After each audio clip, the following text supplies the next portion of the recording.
തിരുവനന്തപുരത്തെ പിണറായി വിജയന്റെ വീട്ടിലും ഈ റെയ്ഡ് നടക്കുന്നുണ്ട്. ഹാൻസ് വിവരങ്ങളുമായി ചേരുന്നുണ്ട്.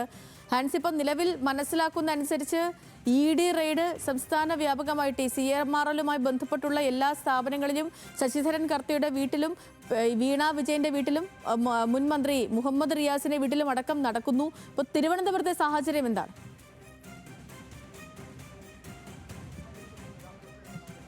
സേതു, ഇന്ന് പുലർച്ചെ 5:45 ശേഷം 2 വണ്ടി ഉദ്യോഗസ്ഥരാണ് ഇപ്പോൾ പിണറായി വിജയൻ്റെ ബേക്കറി ജംഗ്ഷനിലെ വീട്ടിലേക്ക് എത്തിയത് എന്നുള്ള വിവരമാണ് നമുക്ക് ലഭിക്കുന്നത്. 5:45 ശേഷം ഉദ്യോഗസ്ഥർ ഇവിടെ എത്തി 6 മണിയോടുകൂടി അകത്ത് പ്രവേശിച്ച് പരിശോധനകൾ ആരംഭിച്ചിട്ടുണ്ട്. സുരക്ഷാ സേനയും ഒപ്പമുണ്ട്. അതിൽ വനിതാ ഉദ്യോഗസ്ഥരുണ്ട്. കാരണം പിണറായി വിജയൻ്റെ വീട്ടിൽ മകൾ വീണ അടക്കമുള്ള സ്ത്രീകളുണ്ട്, ഭാര്യയുണ്ട്. അതുകൊണ്ട് തന്നെ ഈ പരിശോധനയ്ക്കായി വനിതാ ഉദ്യോഗസ്ഥരെ കൂടെ ചേർത്തുകൊണ്ടാണ് പരിശോധന ആരംഭിച്ചിട്ടുള്ളത്. പക്ഷേ അതേസമയം വീടിനകത്തേക്ക് എത്ര ഉദ്യോഗസ്ഥർ പ്രവേശിച്ചിട്ടുണ്ട്, അല്ലെങ്കിൽ അകത്ത് എത്ര പേരാണ് പരിശോധന നടത്തുന്നത് എന്നുള്ള കാര്യത്തിൽ ഒരു വ്യക്തതയില്ല. പക്ഷേ 6 മണിയോടുകൂടി പരിശോധന ഇവർ ആരംഭിച്ചിട്ടുണ്ട് എന്നുള്ള വിവരമാണ് നമുക്ക് ലഭിക്കുന്നത്. അപ്പോൾ തന്നെ ഇപ്പോൾ 2 മണിക്കൂർ ഈ പരിശോധന പിന്നിടുന്നു എന്ന് വേണം മനസ്സിലാക്കാനായിട്ട്.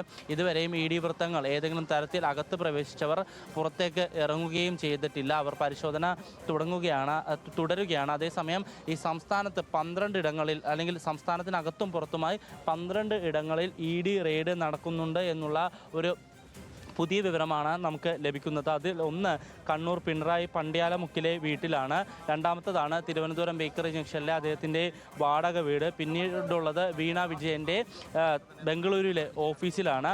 ആലുവയിലെ CMRLൻ്റെ ഓഫീസിലും കൊച്ചിയിലെ ശശിധരൻ കർത്ത CMRLൻ്റെ ഉദ്യോഗസ്ഥനായിട്ടുള്ള അല്ലെങ്കിൽ അദ്ദേഹത്തിൻ്റെ കൊച്ചിയിലെ ശശിധരൻ കർത്തയുടെ വീട്, മുഹമ്മദ് റിയാസിൻ്റെ മുൻ മന്ത്രി മുഹമ്മദ് റിയാസിൻ്റെ കോഴിക്കോടിലെ വീട്, ഇത്രയിടങ്ങളിൽ ഇപ്പോൾ പ്രാഥമികമായി പരിശോധന നടക്കുന്നുണ്ട് എന്നുള്ള വിവരമാണ് നമുക്ക് ലഭിക്കുന്നത്. അങ്ങനെയാണെങ്കിൽ 6 ഇടങ്ങളിലെ വിവരങ്ങൾ നമുക്ക് ലഭിച്ചിട്ടുണ്ട്. മറ്റ് 6 ഇടങ്ങൾ എവിടെയാണ് എന്നുള്ള കാര്യത്തിൽ കൂടെ ഒരു വ്യക്തത വരേണ്ടതുണ്ട്. അത് ഈ പറയുന്നത് പോലെ പൂട്ടിക്കിടന്ന അല്ലെങ്കിൽ പൂട്ടിപ്പോയ ഓഫീസുകളിലടക്കം പരിശോധന നടത്തുന്നുണ്ട് എന്നാണ് നമുക്ക് മനസ്സിലാക്കാൻ കഴിയുന്നത്. പക്ഷേ ഇത് മുൻകൂറായിട്ട് ED വിവരം അറിയിച്ചിട്ടാണോ ഈ പരിശോധന നടത്തിയത്, അല്ലെങ്കിൽ പെട്ടെന്ന് ഇത്തരത്തിലൊരു പരിശോധനയിലേക്ക് കടന്നതാണോ എന്നടക്കമുള്ള കാര്യങ്ങളിൽ ഒരു വ്യക്തത വരേണ്ടതുണ്ട്. പക്ഷേ ഈ പറയുന്നത് പോലെ തന്നെ ഈ ഹൈക്കോടതി ഈ ഹർജി തള്ളിയതിന് പിന്നാലെയാണ് ഇത്തരത്തിൽ ഒരു പെട്ടെന്നുള്ള ഒരു തീരുമാനത്തിലേക്ക് ED കടന്നിരിക്കുന്നത്. സാധാരണഗതിയിൽ ഇത്തരം ഒരു നീക്കമൊക്കെ തന്നെയാണ് EDയുടെ ഭാഗത്തു നിന്ന് ഉണ്ടാകാറുള്ളത്. കാരണം ഏതെങ്കിലും തരത്തിൽ ഇത്തരം ഈ ഹർജികൾ തള്ളുമ്പോൾ പെട്ടെന്ന് തന്നെ ഇതുമായി ബന്ധപ്പെട്ട്, അല്ലെങ്കിൽ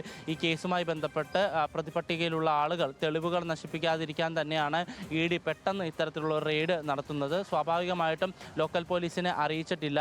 സമാനമായിട്ടുള്ള ഒരു ഓപ്പറേഷനൊക്കെ തന്നെയായിരുന്നു കഴിഞ്ഞ കാലങ്ങളിലും EDയുടെ ഭാഗത്തുനിന്ന് ഉണ്ടായിട്ടുള്ളത്. ഇത്തരം പരിശോധന നടക്കുമ്പോൾ അത് ലോക്കൽ പോലീസിന് വിവരം അറിയിക്കാതെ, എവിടെ നിന്നും ഈ വിവരം ചോരാതെ ഇത്തരത്തിൽ പരിശോധന നടത്തുക എന്നുള്ള രീതി തന്നെയാണ് ED ഇത്തവണയും തുടർന്നിട്ടുള്ളത്. കാരണം കഴിഞ്ഞ തവണ നമുക്കറിയാവുന്നതുപോലെ തന്നെ ശബരിമല സ്വർണ്ണക്കൊള്ളയിലാണ് സംസ്ഥാന വ്യാപകമായി ഇത്തരത്തിൽ ED റെയ്ഡ് നടന്നത്. അത് അന്ന് സംസ്ഥാനത്തിനകത്തും കർണാടകയിലും അടക്കം വ്യാപകമായിട്ടുള്ള രീതിയിൽ ED പരിശോധന നടത്തി. അന്നും ഈ പറയുന്നത് പോലെ തന്നെ രാവിലെ ED ഉദ്യോഗസ്ഥരെത്തുകയും ആരെയും വിവരമറിയിക്കാതെ ഈ പരിശോധനകൾ ആരംഭിക്കുകയും ചെയ്തു. പിന്നീട് വൈകിട്ടോടുകൂടിയാണ് ഇപ്പോൾ ED ഉദ്യോഗസ്ഥർ പരിശോധന പൂർത്തിയാക്കി പുറത്തേക്ക് ഇറങ്ങിയത്. രാവിലെ പോലും ഭക്ഷണം കഴിക്കാൻ പോലും അവർ പുറത്തേക്ക് ഇറങ്ങാത്ത ഒരു സാഹചര്യമൊക്കെ നമ്മൾ കണ്ടതാണ്. ഇനിയിപ്പോൾ ഈ പരിശോധന എത്ര മണിവരെ നീളും എന്നുള്ള കാര്യത്തിലാണ് ഒരു വ്യക്തത വരേണ്ടത്. സ്വാഭാവികമായിട്ടും സമയമെടുത്തുകൊണ്ടാണ് ED ഉദ്യോഗസ്ഥർ പരിശോധന നടത്തുന്നത്. ഏതെങ്കിലും തരത്തിലുള്ള രേഖകൾ ഈ പണമിടപാടുമായി ബന്ധപ്പെട്ട്, അല്ലെങ്കിൽ ഈ കേസുമായി ബന്ധപ്പെട്ട് ഈ വീട്ടിലുണ്ടോ, അവ എന്തൊക്കെയാണ്,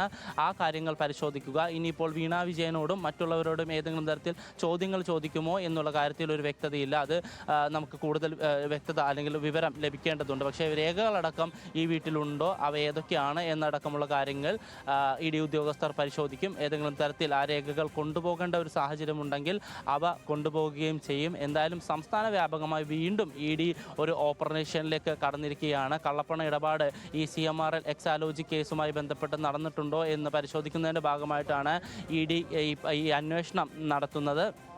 എന്തായാലും നിലവിൽ പരിശോധന നടന്നുകൊണ്ടിരിക്കുകയാണ്. ആ പരിശോധന 2 മണിക്കൂർ പിന്നിട്ടു എന്നുള്ള വിവരമാണ് നമുക്കിപ്പോൾ പങ്കുവയ്ക്കാൻ കഴിയുന്നത്. സേതു, ഇന്ന്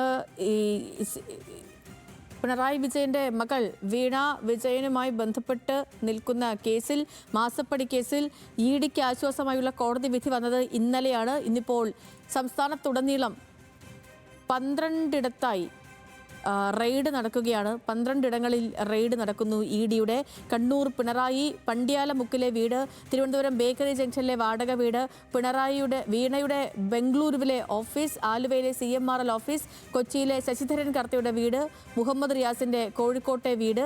അതിനൊപ്പം തന്നെ ഈ കൊച്ചിയിലെ ഈ CMRLന്റെ പല സ്ഥാപനങ്ങളിലും റെയ്ഡുകൾ നടക്കുന്നു എന്ന് വിവരങ്ങളുണ്ട്. തിരുവനന്തപുരത്തെയും കോഴിക്കോട്ടെയും ഒക്കെയും ദൃശ്യങ്ങളാണ് പ്രേക്ഷകർ ഇപ്പോൾ സ്ക്രീനിൽ കൂടെ കണ്ടുകൊണ്ടിരിക്കുന്നത്.